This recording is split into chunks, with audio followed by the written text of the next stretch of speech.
Before we begin, please like this video, subscribe to the Talking Drum Stories, and tell us in the comments where you're watching from. Your support helps African stories travel farther than drums ever could.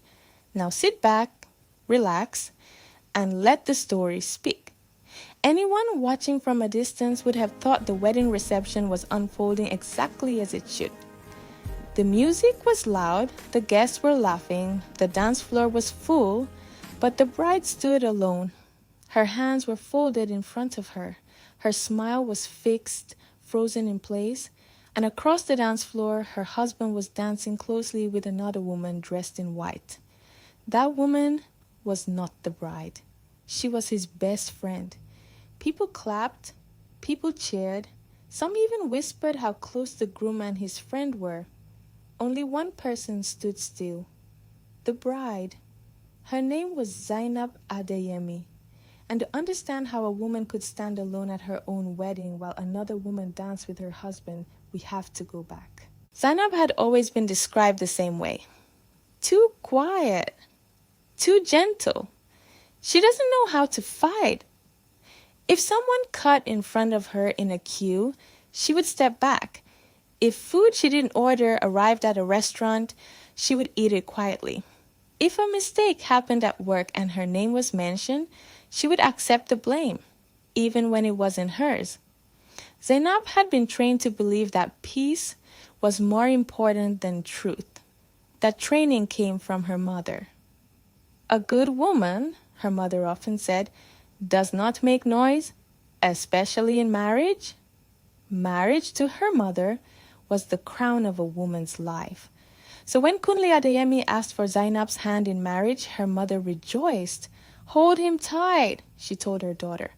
"Do everything you can to keep your home." Zainab listened. She always did. Kunle Adeyemi was impressive. Early 30s, well-paid job in an energy firm, respected, admired, confident. He liked being wanted. And there were two women who wanted him.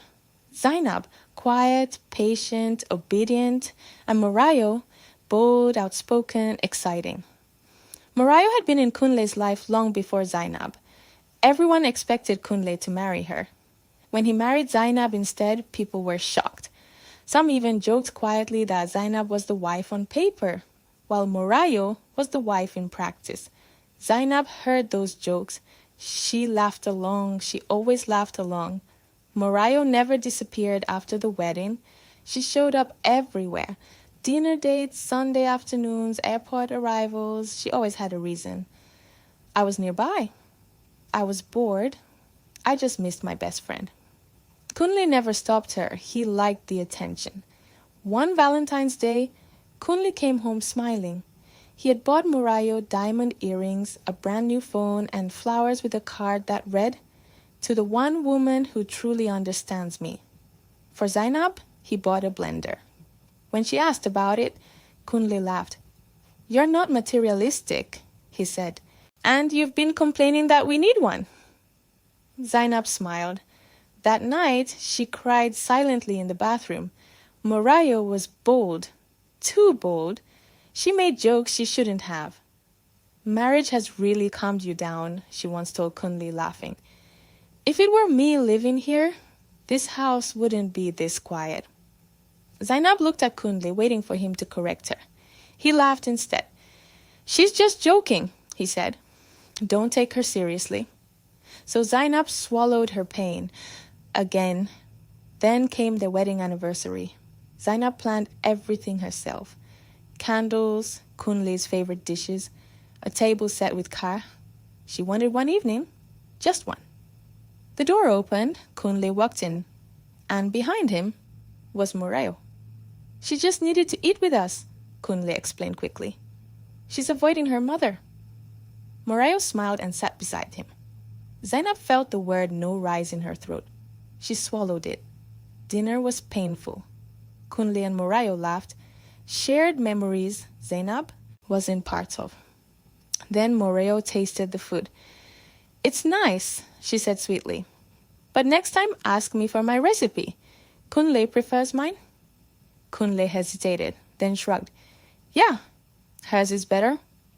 That was the moment something snapped. I just wanted one night with my husband, Zainab said quietly. Kunle exploded. Why are you acting like a jealous child? He stormed out and called Morayo to follow him. 3 days passed. Kunle didn't answer his phone. Zainab collapsed. At the hospital, a doctor gave her news that changed everything. She was pregnant, 3 weeks. The baby was fine. Zainab held her stomach and cried. She tried to reach Kunle again. No response. She didn't know Morayo had blocked her number. Desperate, Zainab finally spoke to Morayo. Morayo suggested they meet Kunle at a quiet lake reserve. He'll listen there, she said. It felt wrong. But Zainab went. At the lake, Morayo confessed everything. He loves me, she said. You were chosen because you're easy. They fought. The canoe flipped. Cold water swallowed Zainab. She screamed. Kunle arrived. He jumped into the water and swam past Zainab straight to Morayo. Zainab fought to stay afloat. For herself, for her baby. Then darkness took her. Zainab survived. The baby did not. When Kunle realized the truth, he begged. Zainab listened, then said calmly, "We are getting a divorce." She found her voice that night, and she never lost it again. Years later, Zainab stood confident, whole, at peace. When she saw Kunle across the room, she felt nothing. She walked past him, and that destroyed him. Thank you for watching the Talking Drum Stories. What did this story teach you? Tell us in the comments. Until next time, let the drum speak.